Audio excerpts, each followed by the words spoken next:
കഴിയാത്ത സാഹചര്യത്തിൽ 9 വയസ്സ് പ്രായമുള്ള ഫാത്തിമ ബീവി റളിയല്ലാഹു അൻഹ മുന്നിലേക്ക് കടന്നു വന്ന് സ്വന്തം വാപ്പയുടെ കഴുത്തിൽ നിന്ന് ചീഞ്ഞളിഞ്ഞ കുടൽമാല എടുത്തു മാറ്റുന്നു.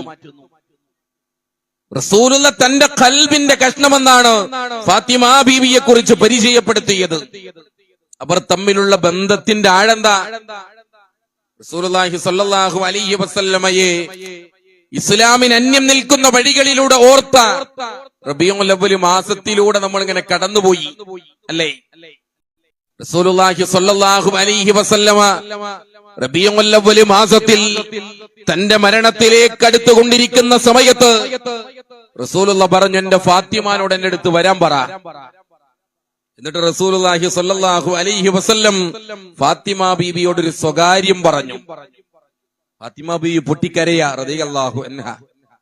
പൊട്ടിക്കരഞ്ഞ് സംസാരിക്കാൻ പോലും കഴിയാതെ വിതുമ്പി കണ്ണുനീരുകൾ ഇങ്ങനെ ചാലിട്ടൊടുക്കുമ്പോ റസൂലുള്ള ഫാത്തിമ ബീവിയെ വീണ്ടും വിളിച്ചു. ഒരു സ്വകാര്യം കൂടി പറഞ്ഞു. അപ്പൊ ഫാത്തിമ ബീവി പുഞ്ചിരിക്കാൻ തുടങ്ങി. ആദ്യം റസൂലുള്ള പറഞ്ഞ സ്വകാര്യം എന്താണെന്നറിയോ? മോളെ, വാപ്പയുടെ മരണം അടുത്തിട്ടുണ്ട് എന്ന, നിന്റെ വാപ്പ പോകാണ് എന്ന് പറഞ്ഞപ്പോ ഫാത്തിമ ബീവിയുടെ ഖൽബ് പടഞ്ഞു. രണ്ടാമത് വാപ്പ എന്താ പറഞ്ഞത്? മോളെ, എന്റെ കുടുംബത്തിൽ നിന്ന് എന്റെ പിന്നാലെ എന്റെ അടുത്തേക്ക് വരുന്നത് നീയാണ് എന്ന് പറഞ്ഞപ്പോ ഫാത്തിമ ബീവി പുഞ്ചിരിക്കുക. കാരണം എന്താ? എന്റെ പിതാവിന്റെ കൂടെ ഈ ലോകത്തു നിന്ന് വിട പറഞ്ഞ് ബർസഖ് ഈ ലോകത്തിലേക്ക് പോകാൻ ഒന്നാമത് റബ്ബന്നെയാണല്ലോ തെരഞ്ഞെടുത്തത് എന്ന സന്തോഷം. ഞാൻ സൂചിപ്പിച്ചത് അങ്ങനെ റസൂലുള്ളാഹിക്ക് ഇഷ്ടമുള്ള ഫാത്തിമ ബീബി റളിയല്ലാഹു അൻഹയെ റസൂലുള്ളാഹി കല്യാണം ചെയ്തു കൊടുത്തത് ആർക്കാ? സ്വന്തമായ വീടില്ലാത്ത അലി റളിയല്ലാഹു അൻഹുവിന്. അവിടെ വിഷയം സ്വന്തമായ വീടില്ലാത്ത അലി റളിയല്ലാഹു അൻഹുവിന്. അപ്പൊ എന്താ കല്യാണത്തിന്റെ അവിടെ പരിഗണിക്കപ്പെടേണ്ട വിഷയം എന്ന് പറയുന്നത്? മതബോധം പരിഗണിക്കപ്പെടുന്നു. ഫാത്തിമ ബീവി റളിയല്ലാഹു അൻഹയുടെ കല്യാണത്തിന് നിക്കാഹിന്റെ ഖുതുബ നമ്മൾ നടത്തല്ലോ. ഖുതുബ എന്ന് പറഞ്ഞാൽ ഉപദേശമാണ്. സ്വന്തം മകൾക്ക് ഉപദേശം നൽകുന്നത് വാപ്പയാ റസൂലുള്ളാഹി. റസൂലുള്ളാഹി സ്വല്ലല്ലാഹു അലൈഹി വസല്ലമ ഫാത്തിമ ബീവിനോട് എന്താ പറഞ്ഞത്? മോളെ, അലിയുടെ വീട്ടിൽ നീ പട്ടിണി കിടക്കേണ്ടി വരും, പക്ഷെ ദീനിന്റെ പേരിൽ നീ സങ്കടപ്പെടേണ്ടി വരില്ല. ദീനിന്റെ പേരിൽ നീ സങ്കടപ്പെടേണ്ടി വരികയില്ല എന്ന് റസൂലുള്ളാഹി സ്വല്ലല്ലാഹു അലൈഹി വസല്ലമ തന്റെ മകളോടുള്ള ഉപദേശമായി പഠിപ്പിക്കുകയാണ്. ഇനിയോ ഫാറൂഖ് ഉമർ റളിയല്ലാഹു അൻഹു. നമ്മൾ നമ്മുടെ നാട്ടിലെ ഒരു വാർഡ് മെമ്പറെ കല്യാണം ആലോചിച്ച് നോക്കുങ്ങള്. നമ്മളതിന് പറയാ കുഫു വെക്കുക എന്നാ. കുഫു വെക്കുക എന്ന് പറയല്ലോ. സാധാരണ നമ്മൾ കുഫു ഒപ്പിക്കൽ ഏതിലൊക്കെയാണ്? സമ്പത്തിലാ, തറവാടിലാ.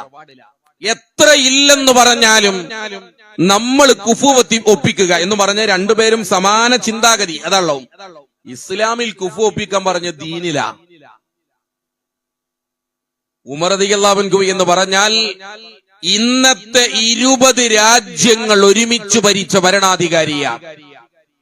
ഇന്നത്തെ 20 രാജ്യങ്ങൾ ഒരുമിച്ച് ഭരിച്ച ഫാറൂഖ് ഉമർ റളിയല്ലാഹു അൻഹു തന്റെ മകന്റെ കല്യാണത്തിന് പെണ്ണായി തെരഞ്ഞെടുത്തത് പാലിൽ വെള്ളം ചേർക്കാത്ത ഒരു പെൺകുട്ടിയെ. ചരിത്രം നമുക്കറിയാലോ. പാലിൽ വെള്ളം ചേർക്കാൻ തയ്യാറല്ലെന്ന് സ്വന്തം പിതാവിനോട് പറഞ്ഞ, സ്വന്തം മാതാവിനോട് പറഞ്ഞ പെൺകുട്ടിയെയാണ് ഉമർ റളിയല്ലാഹു അൻഹു തന്റെ മകന് ഭാര്യയായി തെരഞ്ഞെടുത്തിട്ടുള്ളത് എന്നാണ്. അപ്പൊ ഞാൻ സൂചിപ്പിക്കുന്നത് ഒന്നാമത്തെ ഭാഗം കല്യാണ അന്വേഷണമാണ്. ദീനിന് പരിഗണന നൽകുകയും ദീനിന്റെ മാർഗത്തിൽ മുന്നിൽ നടക്കാൻ തയ്യാറാവുകയും ചെയ്യുന്നവർ അവരായിരിക്കണം ഒന്നിച്ച് കല്യാണം ചെയ്യപ്പെടേണ്ടത്. ഇനി എന്താ കല്യാണം?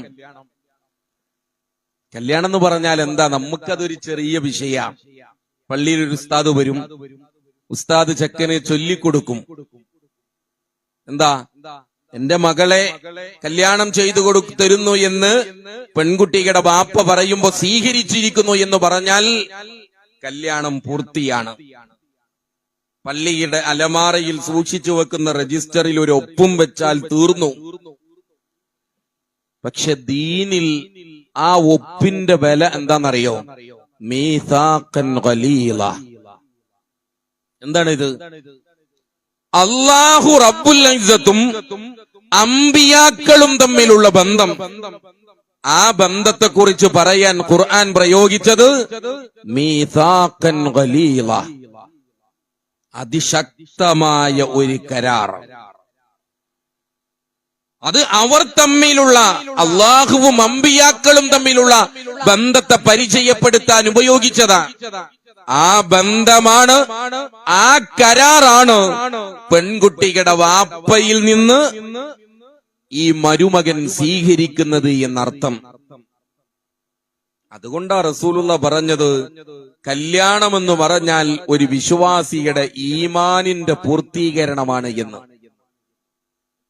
നമ്മളെ നാട്ടിൽ ഈമാൻ പൂർത്തീകരിക്കപ്പെടുന്ന വേദികളിൽ വെടിമരുന്ന് പ്രയോഗങ്ങൾ, ഈമാൻ പൂർത്തീകരിക്കപ്പെടുന്ന വേദികളിൽ പടക്കം പൊട്ടിക്കലുകൾ, ഈമാൻ പൂർത്തീകരിക്കുന്ന വേദിയിൽ JCBയുടെ കൈകളിൽ വരനും വധുവും ഒരുമിച്ചിരിക്കുന്ന ഫോട്ടോകൾ, കൊറോണയുടെ കാലത്ത് PPE കിറ്റ് ധരിച്ചുകൊണ്ട് കടന്നുവരുന്ന ഭാര്യ ഭർത്താക്കന്മാർ, വീടിന്റെ മുറ്റം മാത്രമല്ല നാഷണൽ ഹൈവേകൾ വരെ കാർപ്പറ്റ് വിരിച്ച് കടന്നുവരുന്ന പെൺകുട്ടിയുടെ കൈകളിലേക്ക് കുടിക്കാൻ കൊടുത്ത വെൽക്കം ഡ്രിങ്ക്സിനകത്ത് സ്വർണ്ണ നാണയം ഒളിപ്പിച്ചു വെച്ച് ആദിരാത്രിയിൽ റൂമിലേക്ക് കടന്നു വന്ന പ്രിയപ്പെട്ടവരുടെ വായിലേക്ക് മദ്യം ഒഴിച്ചു കൊടുത്ത് പിറ്റേ ദിവസം അവരൊരുമിച്ചുള്ള ഫോട്ടോ ഫേസ്ബുക്കിലിട്ടപ്പോ ഏതോ ഒരുത്തന്റെ കമന്റ് പെണ്ണിനൊരൽപ്പം ഹൈറ്റ് കൂടുതലാ. 4ാമത്തെ ദിവസം തൊലാക്ക് ചെയ്യപ്പെട്ടത് മലപ്പുറം ജില്ലയിലെ വാർത്തയാണ്.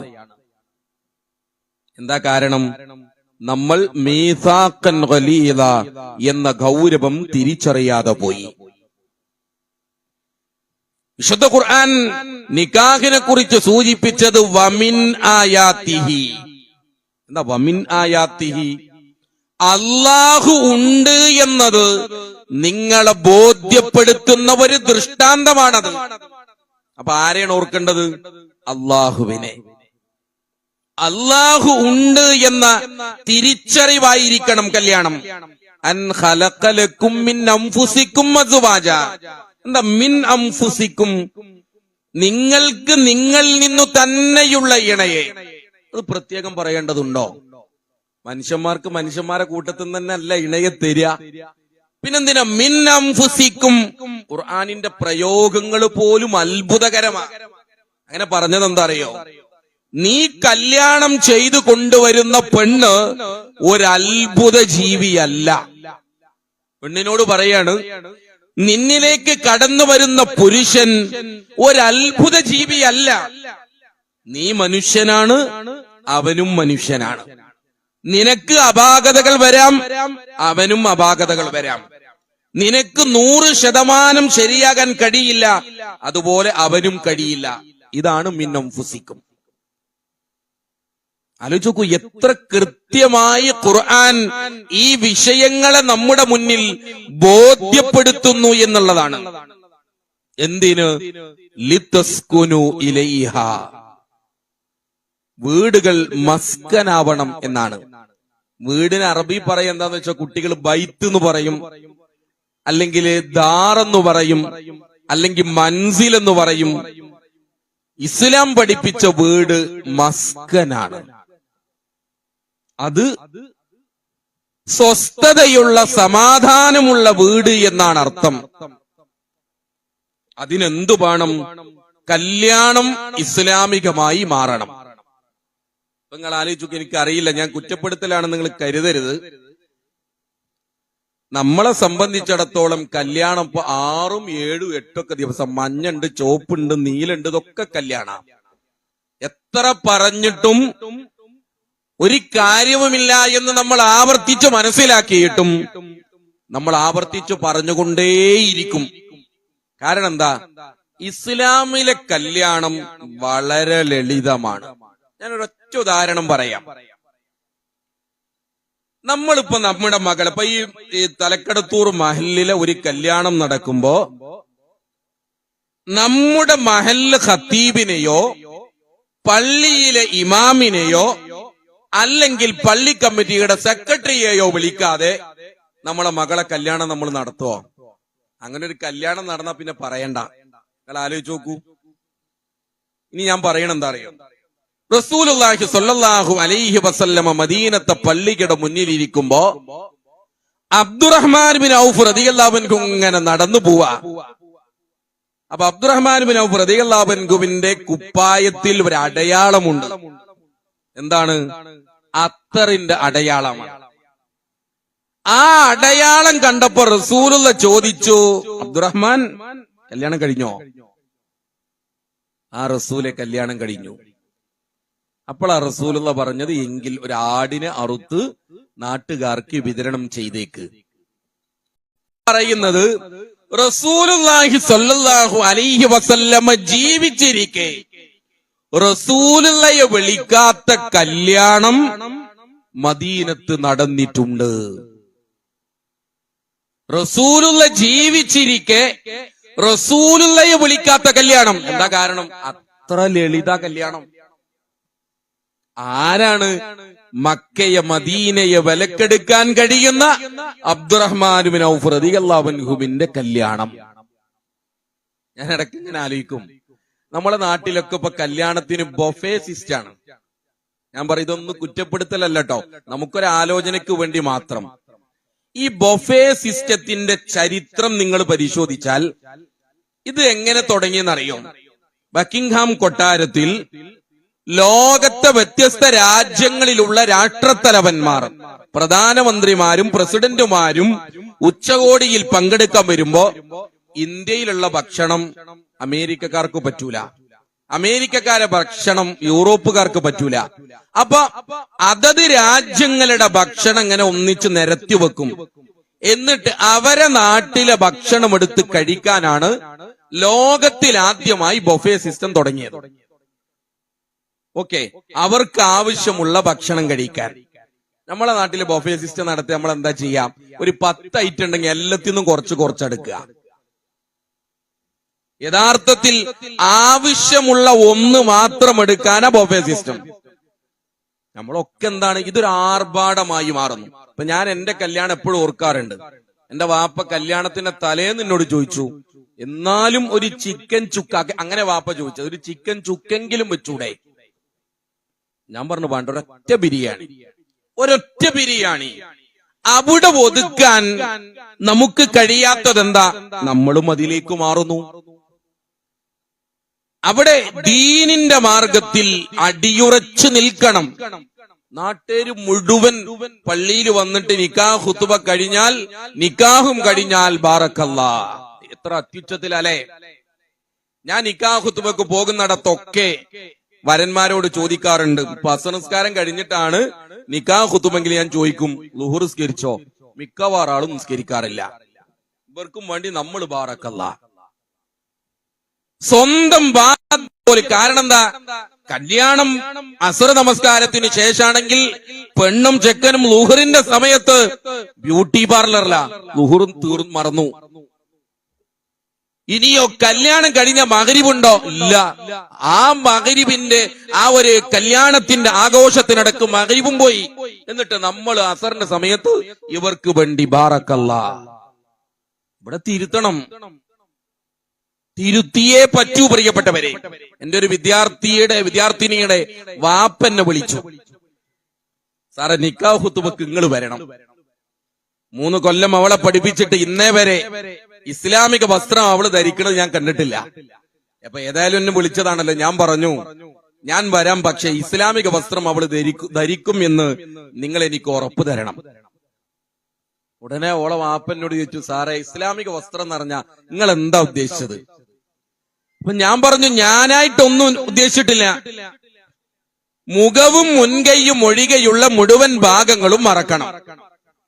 ഉടനെ അവളെ വാപ്പ ചോദിച്ചു, അത് ചെക്കന്റെ വീട്ടുകാർ കൊണ്ടുവരുന്ന ഡ്രസ്സല്ലേ, അപ്പൊ നമുക്ക് തീരുമാനിക്കാൻ പറ്റുമോ? ഞാൻ ചോദിച്ചു, ടീഷർട്ടും പാന്റും കൊണ്ട് നിങ്ങൾ ഇടാൻ സമ്മതിക്കോ? കുറച്ചേരം ഇങ്ങനെ മിണ്ടാതിരുന്നു. പിന്നെ അദ്ദേഹം എന്നോട് പറഞ്ഞു, സാർ നിങ്ങൾ കല്യാണത്തിന് നേരത്തെ വരി, നിക്കാഹിന് ഞാൻ വേറെ ഒരാളെ നോക്കാം. സ്വന്തം മകളുടെ കല്യാണത്തിന് എന്ത് ഡ്രസ്സ് ധരിക്കണം എന്ന് തീരുമാനിക്കാൻ ഒരു വാപ്പാക്ക് ഗഡ്സ് നഷ്ടപ്പെടുന്നു. ആലോചിച്ച് നോക്കൂ നിങ്ങള്.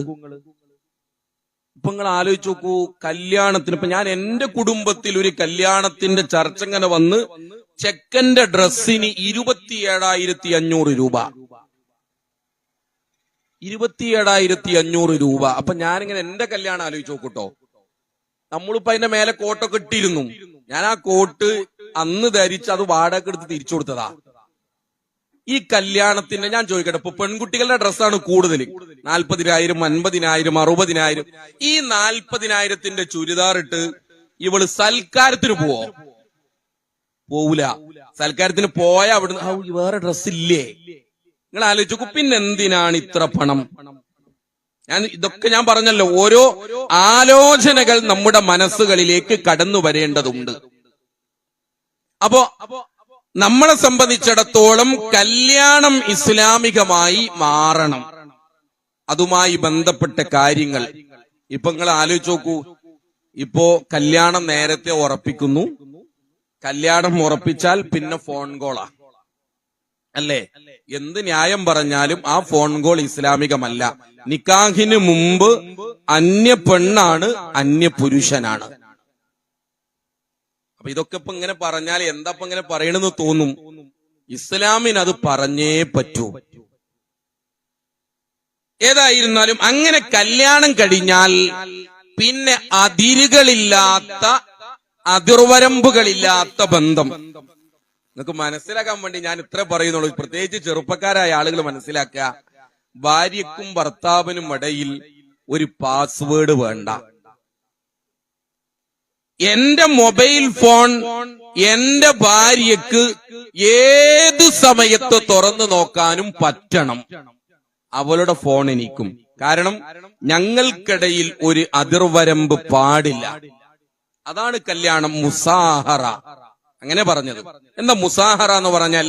വ്യത്യസ്ത ലോഹങ്ങൾ ഉരുക്കി ചേർത്ത് ഒന്നാക്കി മാറ്റുക.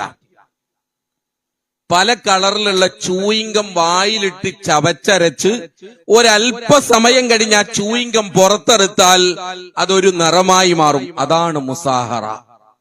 രണ്ടുപേർ ചേർന്ന് ഒന്നാകണം. വൈക്കം മുഹമ്മദ് ബഷീറിന്റെ കഥാപാത്രമായ അബ്ദുൽ മജീദ് ക്ലാസ്സിലിരിക്കുമ്പോ മാഷ് ചോദിക്കുക, ഒന്നും കൂട്ടിച്ചേർത്താൽ എത്ര? ക്ലാസ് ഒന്നടങ്കം വിളിച്ചു പറഞ്ഞു 2. അബ്ദുൽ മജീദ് പറഞ്ഞു, അല്ല സാറേ, അത് ഉമ്മിണി വലിയ ഒന്നാ. 2 പേർ ചേർന്ന് ഒന്നാവണം. പിന്നെ എന്റെ വാപ്പ അന്റെ വാപ്പ ഇല്ല, നമ്മളെ വാപ്പ. എന്റെ ഉമ്മ നിന്റെ ഉമ്മ ഇല്ല, നമ്മുടെ ഉമ്മ. എന്റെ കിനാവ് നിന്റെ സ്വപ്നം ഇല്ല, നമ്മുടെ സ്വപ്നം. അവിടെ അമ്മായിമ്മമാരില്ല, അവരുമ്മയാവണം. അവിടെ അമ്മോശനില്ല, അവർ വാപ്പയാകണം. അവിടെ നാത്തൂനില്ല, അവർ ഇത്താത്തയാവണം. ഇത് 3 നടക്കാത്തതാണ് നമ്മുടെ നാട്ടിലെ പ്രശ്നം.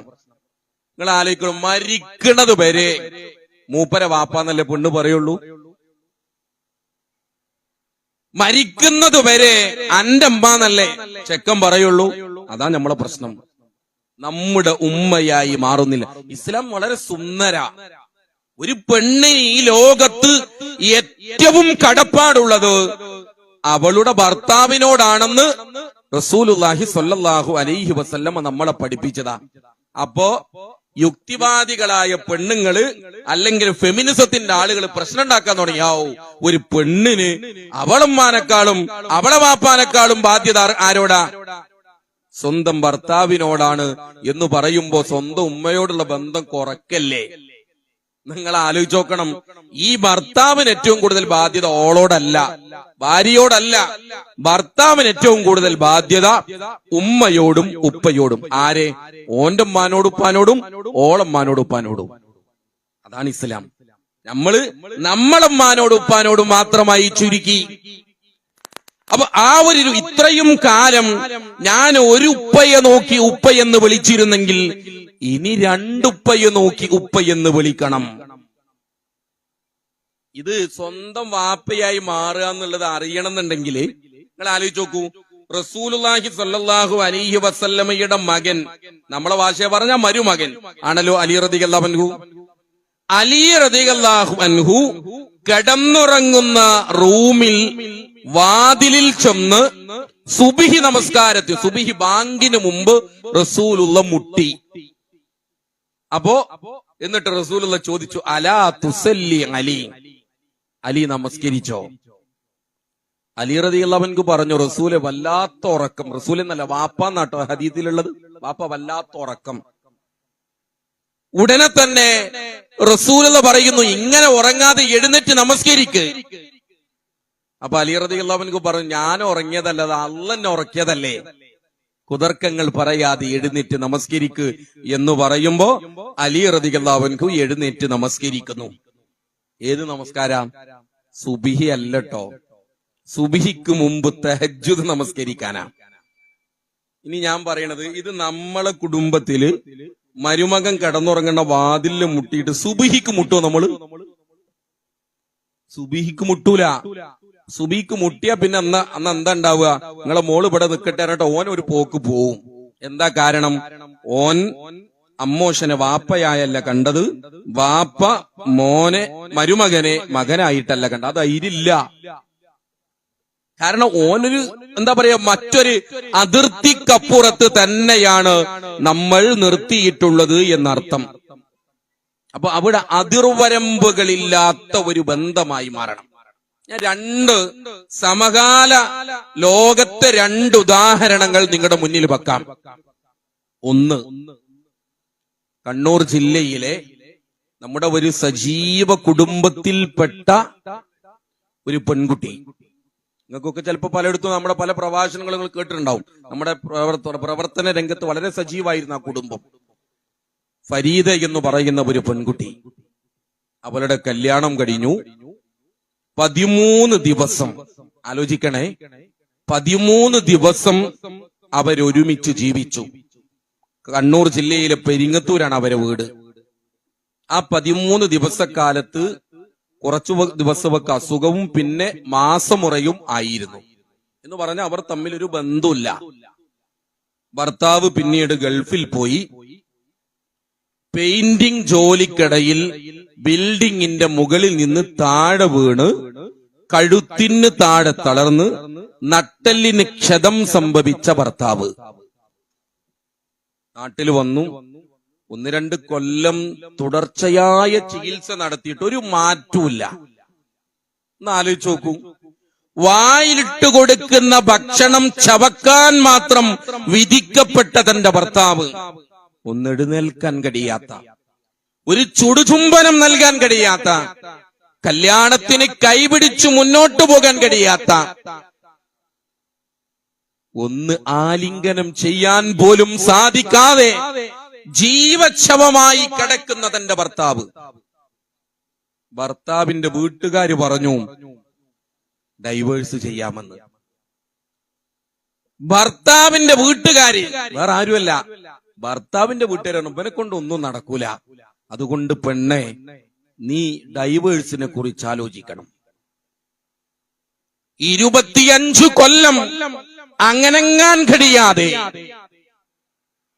മുകളിൽ നിന്നൊരു കയറ് തൂക്കിയിട്ട് ആ കയറിൽ ഖുർആൻ ഇങ്ങനെ വെച്ചുകൊടുത്ത് കണ്ണുകൊണ്ട് ഓതാൻ മാത്രം വിധിക്കപ്പെട്ട തന്റെ ഭർത്താവിന്റെ കൂടെ 25 കൊല്ലം ഫരീദ ജീവിച്ചു. ആ ജീവിതത്തിന്റെ പേരാണ് മബദ്ദത്ത്, സ്നേഹമെന്ന് പറയുന്നത്. ഫരീദ പറഞ്ഞ ഒറ്റ കാര്യം എന്താ? ഇത് അല്ലാഹ് ഏൽപ്പിച്ച കരാറാ. ഇവിടെ പ്രശ്നം, നമ്മള് 3 ത്വലാഖ് ഒറ്റയടിക്ക് ചൊല്ലിയാൽ തീരുന്നു.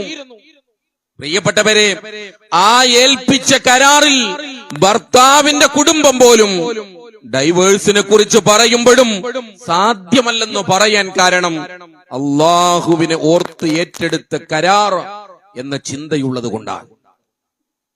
രണ്ടാമത്തെ ഒരു ഉദാഹരണം ഞാൻ പറയാം. കല്യാണം കഴിഞ്ഞ് അന്ന് ആദ്യ ദിവസം രാത്രിയിൽ, ആലോചിക്കണേ, കല്യാണത്തിന്റെ അന്ന് രാത്രിയിൽ സഹോദരൻ റൂമിൽ പ്രവേശിക്കുമ്പോ പിന്നാലെ ആ പെൺകുട്ടി കടന്നു വരുന്നു. റൂം ലോക്ക് ചെയ്ത് തിരിയുമ്പോഴേക്ക് ഈ പെണ്ണ് ഇളക്കം വന്ന് അപസ്മാരം വന്ന് വീഴുന്നു. ആദ്യ ദിവസം രാത്രി തന്നെ അപസ്മാരം വന്ന് വീഴുന്ന ഒരു പെൺകുട്ടി. ആ സഹോദരൻ പറഞ്ഞെന്താ അറിയോ, ഞാൻ ആ ഫുൾ സ്പീഡിൽ ഫാനിട്ട് കറക്കി ഇടക്കിടക്ക് ഇങ്ങനെ ചുമച്ചുന്നാ റൂമിന്റെ പുറത്തൊരാൾ കേൾക്കാൻ പാടില്ല. ആദ്യ രാത്രിയിൽ സംഭവിക്കാം. അങ്ങനെ ഒരു 10-15 മിനിറ്റ് കഴിഞ്ഞപ്പോ ഇവരുടെ ഇളക്കൊക്കെ തീർന്നു. ആ സമയത്ത് ഇവളിങ്ങനെ എഴുന്നേറ്റ് ഭർത്താവിന്റെ കാൽക്കലങ്ങ് വീണു. എന്നിട്ട് പറഞ്ഞു, നിങ്ങൾ എന്നോട് മാപ്പാക്കണം, നിങ്ങൾ എന്നോട് മാപ്പാക്കണം. ഞാൻ എന്റെ ഉമ്മയോട്, ഞാൻ എന്റെ ഉപ്പയോട്, ബ്രോക്കറോട് കരഞ്ഞു പറഞ്ഞു ഈ കല്യാണത്തിന് മുമ്പ് അദ്ദേഹത്തോട് ഈ അസുഖത്തെ കുറിച്ച് പറയണമെന്ന്, അപസ്മാരുണ്ടെന്ന് പറയണമെന്ന്. പക്ഷെ അവര് പറഞ്ഞത് പറഞ്ഞാൽ കല്യാണം നടക്കൂല, അതുകൊണ്ട് മറച്ചു വെച്ചതാണ്, നിങ്ങൾ എന്നോട് മാപ്പാക്കണം. ആ സമയത്ത് ആ ചെറുപ്പക്കാരൻ കുറച്ചു സമയം ഒന്നും പറഞ്ഞില്ല. പിന്നെ ആ പെൺകുട്ടിയുടെ തലയിൽ ഇങ്ങനെ കൈവച്ചു പറഞ്ഞു, മോളെ, ഞാൻ നിന്നെ വിടുന്ന പ്രശ്നമില്ല. 2 കാരണങ്ങളാണ്. ഒന്ന് ഖുർആനിലെ ഒരായത്ത്, ഒന്ന് റസൂലുള്ളാഹിയുടെ ഒരു സംഭവം. നിങ്ങൾ ആലോചിക്കണം, ആ സമയത്ത് കല്യാണത്തിന് അന്ന് ആദ്യ രാത്രിയിൽ സംഭവിച്ചൊരു സംഭവമാണ്. ആ സമയത്ത് മനസ്സിലേക്ക് കടന്നു വന്ന ആയത്തു വൽ ആഖിറത്തു ഖൈറും വഅബ്ഖാ, പരലോകം അതാണ് എന്നെന്നും നിലനിൽക്കുന്നത്. ഇത് ദുനിയാവാ. ദുനിയാവിൽ ഇങ്ങനൊക്കെ ഉണ്ടാവും, അത് സഹിക്കേണ്ടതില്ലാത്ത ഒരു പരലോകം, അത് ബാക്കിയാണ് എന്ന്. രണ്ടാമത്തെ സംഭവം എന്താണെന്നറിയോ, ഒരിക്കലൊരു പെണ്ണ് റസൂലുള്ളാഹി സ്വല്ലല്ലാഹു അലൈഹി വസല്ലമയുടെ മുന്നിൽ വന്ന് റസൂലുള്ളാഹിനോട് പറയുന്നു, റസൂൽ, എനിക്ക് അപസ്മാര രോഗമുണ്ട്, ഈ അപസ്മാര രോഗത്തിൽ നിന്ന് രക്ഷപ്പെടാൻ നിങ്ങൾ എനിക്ക് വേണ്ടി പ്രാർത്ഥിക്കണം.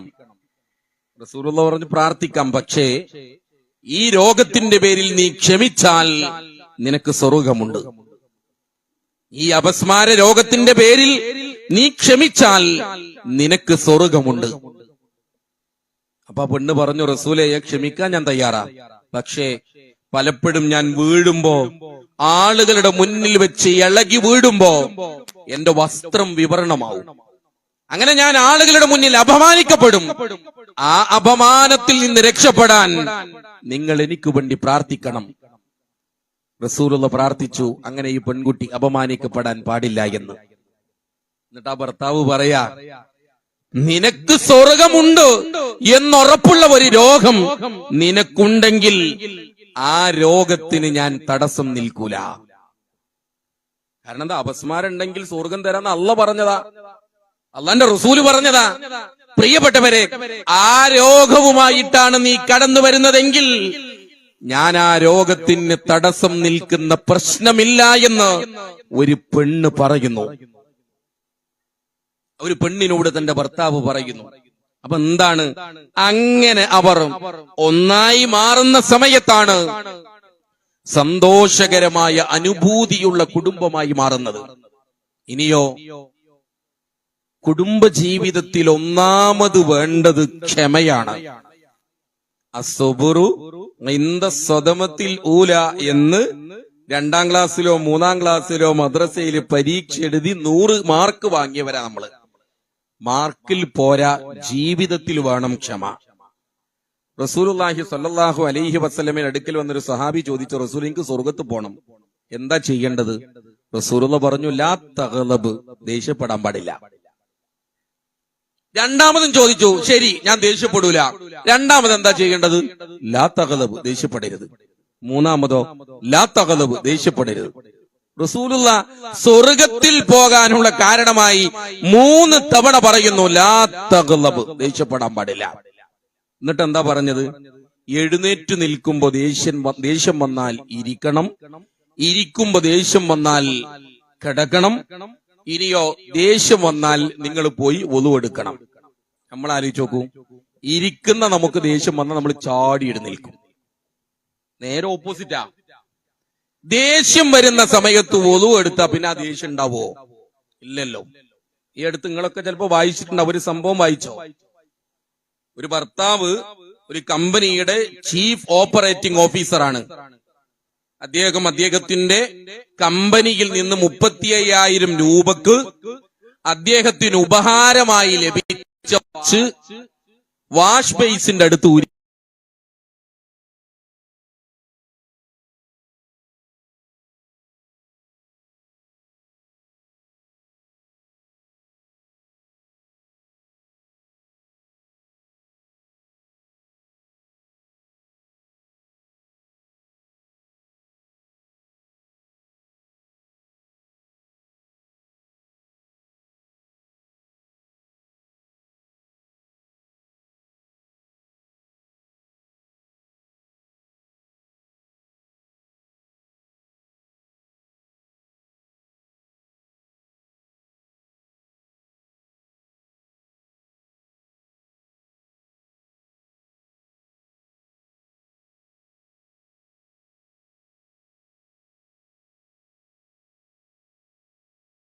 കൾ പിന്നിട്ടപ്പോഴാണ് അദ്ദേഹത്തിന് ഓർമ്മ വരുന്നത്, ഇന്നൊരു പുതിയ ക്ലയന്റുമായിട്ടുള്ള മീറ്റിംഗ് ഉണ്ട്. ആ മീറ്റിംഗിന് പോകുമ്പോ എടുക്കാനുള്ള ഫയല് എടുക്കാൻ മറന്നു. ഇന്നെന്താ വഴി? മൊബൈൽ എടുത്ത് ഭാര്യനെ വിളിച്ചു, എടി ഞാൻ ഇവിടെ എത്തിയിട്ടുണ്ട്, ഞാൻ ആ ഫയൽ എടുക്കാൻ മറന്നു, ഫയൽ ഇല്ലാതെ മീറ്റിംഗിന് ഇരിക്കാൻ പറ്റൂല, ആ ഫയല് നീ ഇങ്ങോട്ട് എത്തിക്കുവോ? അവള് പറഞ്ഞു, അവള് സ്കൂൾ ടീച്ചറാണ്, ഞാൻ സ്കൂളിലേക്ക് പുറപ്പെട്ടിട്ടുണ്ട്, സ്കൂള് നേരെ ഓപ്പോസിറ്റ് റൂട്ടിലാ. എങ്ങനെ വന്നാലും വീട്ടിൽ വന്ന് ആ ഫയൽ എടുത്ത് അദ്ദേഹത്തിന് കമ്പനിയിൽ എത്താൻ കഴിയില്ല. ഈ സഹോദരിക്കാണെങ്കിൽ അതിവിടെ വന്ന് എടുത്തു കൊണ്ടുപോയി കൊടുക്കാനുള്ള സമയമില്ല. അദ്ദേഹം ഫോൺ വെച്ചു, നേരെ വീട്ടിലേക്ക് വിടുകയാണ് എങ്ങനെങ്കിലും. കാരണം ഒരു വലിയ ഒരു ഡീൽ, കമ്പനികൾ തമ്മിലുള്ള ഒരു ഡീലിന്റെ മീറ്റിംഗാ.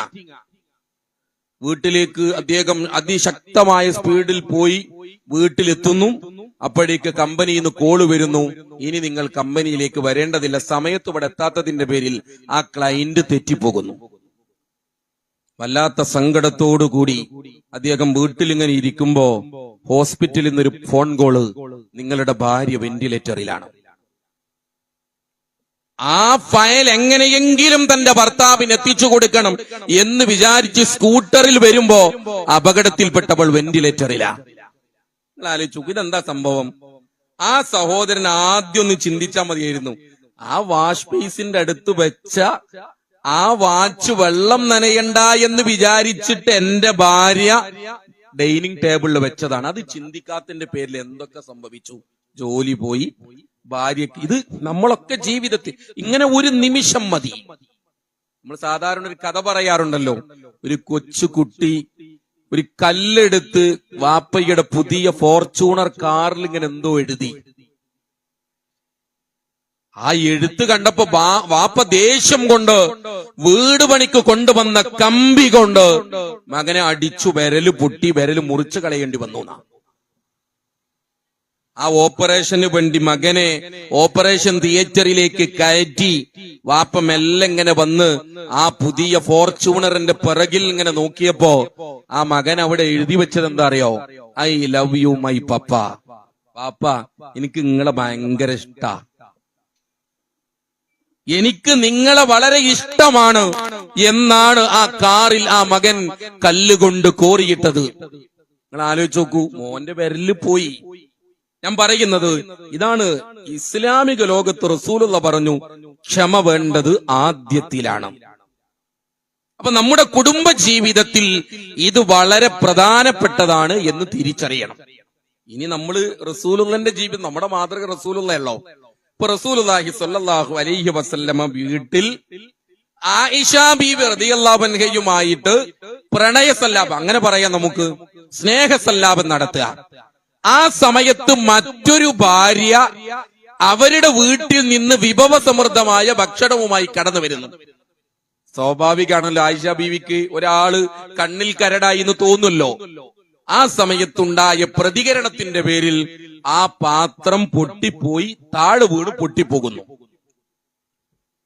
റസൂലുള്ളാഹി സ്വല്ലല്ലാഹു അലൈഹി വസല്ലമ ഒരു പിഞ്ചു കുഞ്ഞിനെ പോലെ മുട്ടുകുത്തി പൊട്ടിപ്പോയ പാത്രത്തിന്റെ കഷ്ണങ്ങൾ മറ്റൊരു പാത്രത്തിലാക്കി ദൂരെ കൊണ്ടുപോയി വലിച്ചെറിഞ്ഞ് പിന്നെ റസൂലുള്ള എന്താ ചെയ്തത്? ആയിഷ ബീവിയുടെ കൈ ഇങ്ങനെ തൊട്ടു നോക്കിയിട്ട് ചോദിച്ചു, ആയിഷ, നിനക്ക് വല്ലതും പറ്റിയോ? ഇതാണൊരു വിശ്വാസിയുടെ നിലപാട്. മറ്റൊരിക്കൽ റസൂലുള്ളാഹി സ്വല്ലല്ലാഹു അലൈഹി വസല്ലമ ആയിഷ ബീവിയുടെ വീട്ടിലേക്ക് വിരുന്നിന് പോയി. ഏതാണ് ആയിഷ ബീവിന്റെ വീട്? അബൂബക്കർ റളിയല്ലാഹു അൻഹുവിന്റെ വീട്. അബൂബക്കർ റളിയല്ലാഹു അൻഹു അമ്മോശനാ. ആ വീട്ടിൽ വെച്ച് ഇവർ സംസാരിക്കുന്നതിനിടക്ക് ആയിഷ ബീവി ദേഷ്യത്തിൽ എന്തോ ഒരു കാര്യത്തിൽ ശബ്ദമുയർത്തി സംസാരിച്ചു. ആ സമയത്ത് അബൂബക്കർ റളിയല്ലാഹു അൻഹു ആയിഷ ബീവിന്റെ വാപ്പ അടിക്കാൻ വേണ്ടി കൈ വീശി ഇങ്ങനെ ഓടി വരുമ്പോ റസൂലുള്ളാഹി സ്വല്ലല്ലാഹു അലൈഹി വസല്ലം ആയിഷ ബീവിനെ മെല്ലെ പിറകെ കങ്ങ് മാറ്റി. റസൂലുള്ളയുടെ പിറകിൽ നിന്ന് തലയിട്ട് വാപ്പയെ നോക്കി ചിരിച്ചുകൊണ്ട് ആയിഷ ബീവി റളിയല്ലാഹു അൻഹ പറയുന്നുണ്ട്, വാപ്പയുള്ള കാലത്ത്, വാപ്പ റസൂലുള്ള ഉള്ള കാലത്ത് നിങ്ങൾക്ക് എന്നെ തൊടാൻ കഴിയില്ല. റസൂലുള്ള ഉള്ള കാലത്ത് നിങ്ങൾക്ക് എന്നെ തൊടാൻ കഴിയില്ല. ഇതൊരു പെണ്ണിന് ഒരു ഭർത്താവ് കൊടുക്കേണ്ട പ്രൊട്ടക്ഷനാണ്. അങ്ങനെ ഒരുപാട് ചരിത്രം. റസൂലുള്ളയും ആയിഷ ബീവിയും തമ്മിൽ സംസാരിക്കുന്നതിനിടക്ക് ആയിഷ ബീവി റസൂലുള്ളയോട് പറയാം, അൻതല്ലദീ തസുമു അന്നക നബിയ്യുൻ, നിങ്ങളാണോ ഈ നാട്ടുകാർ പറയുന്ന വലിയ പ്രവാചകൻ? നമ്മള് പറയും, നമ്മളെ ഭാര്യമാരെന്താ പറയാ, നിങ്ങളാണോ പള്ളി കമ്മിറ്റിന്റെ വലിയ ആള്, നിങ്ങളാണ് KNM വലിയ ആൾ, IS, അങ്ങനെ ചോദിക്കൂലേ? എന്ന മാതിരി റസൂലുള്ളയോട് ആയിഷ ബീവി ചോദിക്കുക, നിങ്ങളാണോ ഈ നാട്ടുകാർ പറയുന്ന പ്രവാചകൻ എന്ന രൂപത്തിൽ ചോദിച്ചപ്പോ നമ്മളോട് അങ്ങനെ ഒരു ചോദ്യം ചോദിച്ച പിന്നോട് ചോദിക്കൂലല്ലോ. ആ ചോദ്യം ചോദിച്ച ഉടനെ റസൂലുള്ള എന്ത് ചെയ്തു? ആയിഷയുടെ തലയിൽ ഇങ്ങനെ തലോടിയതാ. എന്നിട്ട് ആയിഷനോട് പറഞ്ഞു, ആയിഷ, നിന്നെ എനിക്ക് നന്നായിട്ടറിയാം. ആയിഷ ബീവി ചോദിച്ചു, നിങ്ങൾക്ക് എങ്ങനെ എന്നെ അറിയാം? ആ സമയത്ത് റസൂലുള്ള പറഞ്ഞു, ആയിഷ, നിനക്ക് എന്നോട് ഇഷ്ടമാണെങ്കിൽ നീ പ്രാർത്ഥിക്കുന്ന സമയത്ത് മുഹമ്മദിന്റെ റബ്ബിനെ വിളിച്ച് പ്രാർത്ഥിക്കും. നിനക്ക് എന്നോട് ദേഷ്യാണെങ്കിലോ നീ പ്രാർത്ഥിക്കുന്ന സമയത്ത് ഇബ്രാഹിമിന്റെ റബ്ബിനെ വിളിച്ച് പ്രാർത്ഥിക്കും. രണ്ടും ഒന്നല്ലേ? അപ്പോഴാണ് ആയിഷ ബീവി പറയുന്നത്, റസൂലേ, ഞാൻ ഇന്നേ വരെ നിങ്ങളോട് പിണങ്ങിയിട്ടില്ല, നിങ്ങളുടെ പേരിനോട് മാത്രമേ പിണങ്ങിയിട്ടുള്ളൂ. ഇതൊക്കെ ഒരുപാട് ഉദാഹരണങ്ങൾ ഇങ്ങനെ നമുക്ക് കാണാൻ കഴിയും. പ്രിയപ്പെട്ട സ്ത്രീകളോട് എനിക്ക് പറയാനുള്ളത്, നിങ്ങളുടെ മാതൃക ആരെന്ന് ചോദിച്ചാൽ ഒരൊറ്റ ഉത്തരം, ഖദീജ ബീവി റളിയല്ലാഹു അൻഹ. ആ കല്യാണം ഒരു വല്ലാത്ത കല്യാണല്ലേ? ഏതാണ് ആ കല്യാണം? 25 വയസ്സ് പ്രായമുള്ള റസൂലുള്ള, ചുറുചുറുക്കുള്ള പ്രായത്തിൽ, നിങ്ങൾ ആലോചിച്ച് നോക്കൂ, തന്നെക്കാൾ 15 വയസ്സ് പ്രായമുള്ള, മുഖമൊക്കെ ചുളിഞ്ഞ് പ്രയാസപ്പെടുന്ന രൂപത്തിൽ ശാരീരിക അവസ്ഥകൾ വരാലോ, അങ്ങനെ ഒരാളെ കല്യാണം കഴിക്കുമ്പോ നമ്മൾ ആലോചിക്കണം. ആ കല്യാണത്തിന് ഒരുപാട് ചരിത്ര സംഭവങ്ങൾ നമുക്കവിടെ വായിക്കാൻ കഴിയും. ഹിറാ ഗുഹയിൽ നിന്ന് നുബൂവത്തിന്റെ തുടക്കത്തിൽ റസൂലുള്ളാക്ക് ഈ പനിച്ചു വരച്ച് നെറ്റിത്തടത്തിലൂടെ വിയർപ്പ് കണങ്ങൾ ഇങ്ങനെ ചാലിട്ടൊടുക. ആ പനിച്ചു പറച്ച സമയത്ത് റസൂലുള്ള എവിടുക്കാ ഓടേണ്ടത്? ഏതെങ്കിലും ആശുപത്രിക്ക് പോണ്ടേ? അല്ലെങ്കിൽ ഏതെങ്കിലും ഡോക്ടറെ കാണാൻ പോണ്ടേ? റസൂലുള്ള ഓടിയത് ഖദീജ ബീവിയുടെ അടുക്കലേക്കാ. ഖദീജ ബീവിയുടെ അടുക്കലേക്ക് ഓടിയ സമയത്ത് റസൂലുള്ള പറഞ്ഞ വാക്കെന്താ അറിയോ? സമ്മിലൂനി യാ ഖദീജ. നമ്മൾ അതിന് എങ്ങനെ അർത്ഥം പറയാ? ഖദീജ, നീ എനിക്കൊന്ന് പുതപ്പിച്ചതാ. യഥാർത്ഥത്തിൽ അറബിയിൽ എന്റെ അർത്ഥം അങ്ങനെയല്ല. ഖദീജ, നീ എനിക്കൊന്ന് പുതപ്പായി മാറുന്ന, വേറെ പുതപ്പിട്ടരാനല്ല, നീ എനിക്കൊന്ന് പുതപ്പായി മാറ്. ഖദീജ ബീവി റസൂലുള്ളയെ കെട്ടിപ്പിടിച്ച് നെറ്റിത്തടത്തിലെ വിയർപ്പ് കണങ്ങൾ ഒപ്പിയെടുത്ത് പറഞ്ഞൊരൊറ്റ വാക്ക്, അള്ളാഹു താങ്കളെ കുഴക്കൂല. റസൂലുള്ളാന്റെ പനി മാറി.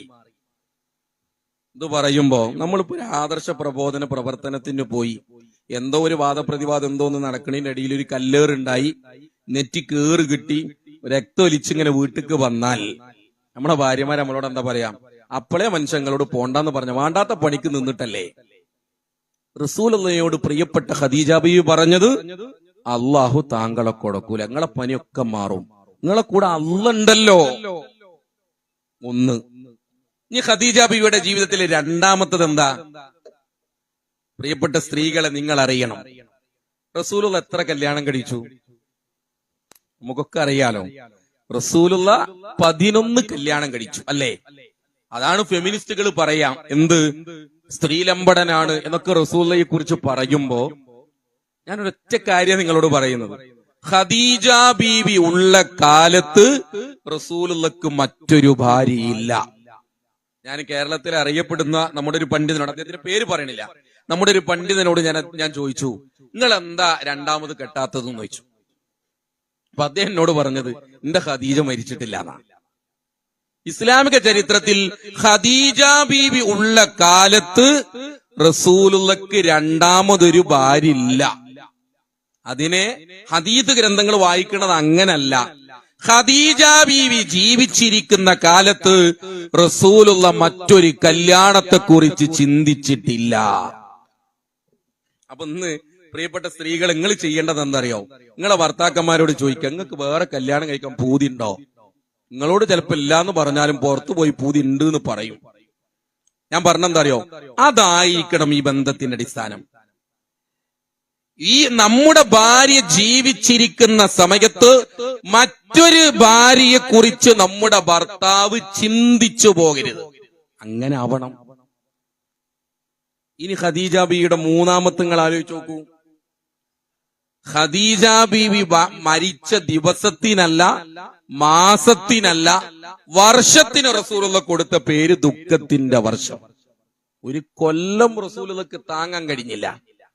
4 മദീനയിൽ നിന്ന് മക്കം ഫത്ഹിന്റെ സമയത്ത് റസൂലുള്ള മക്കയിൽ വന്ന് പരിശുദ്ധമായ കഅബാലയത്തിന്റെ അകത്ത് പ്രവേശിച്ച് 2 റക്അത്ത് ളുഹാ നമസ്കരിച്ച് റസൂലുള്ള പുറത്തിറങ്ങി. പിന്നെ റസൂലുള്ള എവിടേക്കാ പോയത്?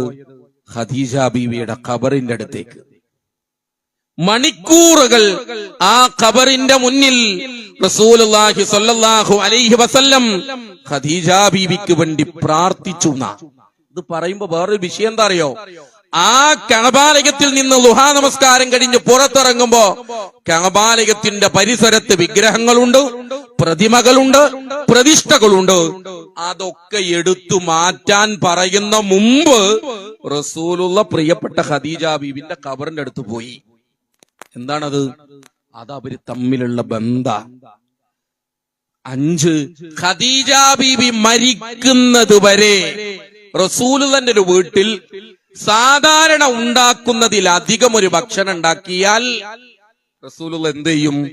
അത് ഖദീജ ബീവിയുടെ കുടുംബക്കാർക്ക് കൊടുക്കും. ഇതാണ് പ്രിയപ്പെട്ടവരെ ബന്ധം. നമ്മൾ നാട്ടിലെ ഖദീജ ബീവിനെ മനസ്സിലാക്കിയത് മാണിക്യ മലരായ ബീവി എന്ന പാട്ട് കേൾക്കുമ്പോ കണ്ണിറുക്കി കാണിക്കുന്ന ചലച്ചിത്രത്തിലെ നായികയാണ് ഖദീജ ബീവി. അപ്പൊ നമ്മൾ ആലോചിക്കുക, നമ്മുടെ ഈ കുടുംബ ബന്ധങ്ങളെ ആ ഒരു തരത്തിലേക്ക് കൊണ്ടുവരാൻ സാധിക്കുന്നുണ്ടോ? ഒരൊറ്റ കാര്യം പറഞ്ഞ് ഞാൻ ആ ഭാഗം അവസാനിപ്പിക്കാം. നമ്മളിപ്പോ തൊലാക്ക് ഒരു പ്രശ്നമേ അല്ലാത്ത, ഇന്നലെ നിക്കാഹ് കഴിഞ്ഞെന്ന് കേൾക്കുന്നു, നാളെ തൊലാക്കലിയുന്നു. അല്ലെങ്കിൽ ഇനിയിപ്പോ അതിനേക്കാളെല്ലാം അപ്പുറത്ത് ഞാനിപ്പോ കഴിഞ്ഞ ദിവസം കേട്ടത് 27 കൊല്ലം ഒരുമിച്ച് ജീവിച്ച് 6 മക്കളുള്ള ഒരാൾ തൊലാക്ക് ചൊല്ലിയതാണ്. നിങ്ങളൊന്ന് ആലോചിച്ച് നോക്കൂ. ഈ രൂപത്തിലേക്ക് ലോകം മാറുന്നു. അവിടെ പറയാനുള്ളത് എന്താണ് ഇസ്ലാമിലെ തൊലാക്ക്? അതൊരു പ്രധാനപ്പെട്ട വിഷയമാണ്. ഇസ്ലാമിലെ തൊലാക്ക് എന്ന് പറഞ്ഞാൽ 2 പേർ, അടിവരിട്ട് മനസ്സിലാക്കണേ, 2 പേർ ഇസ്ലാമികമായി ഒരുമിച്ച് പോകില്ല എന്നുറപ്പാണെങ്കിൽ സ്നേഹത്തിൽ പിരിയലാണ് ഇസ്ലാമിലെ തൊലാക്ക്. 2 പേർ ഇസ്ലാമികമായി ഒരുമിച്ച് പോകില്ല എന്ന് ബോധ്യപ്പെട്ടാൽ സ്നേഹത്തിൽ പിരിയലാണ് ഇസ്ലാമിലെ തൊലാക്ക്. ഇനിയോ തൊലാക്ക് ചെയ്യപ്പെട്ട പെണ്ണ് ഇതായിരിക്കണ്ടേ? ഭർത്താവ് മരിച്ച നമ്മളെ നാട്ടിൽ പെണ്ണ് ഇരിക്കാറുണ്ട്. ത്വലാഖ് ചെയ്യപ്പെട്ട പെണ്ണ് ഇരിക്കണം എവിടെ? ഭർത്താവിന്റെ വീട്ടിൽ. ത്വലാഖ് ചെയ്യപ്പെട്ട പെണ്ണ് ഇരിക്കേണ്ടത് ഇസ്ലാമിൽ ഭർത്താവിന്റെ വീട്ടിലാ. എനിക്ക് 38 വയസ്സായി.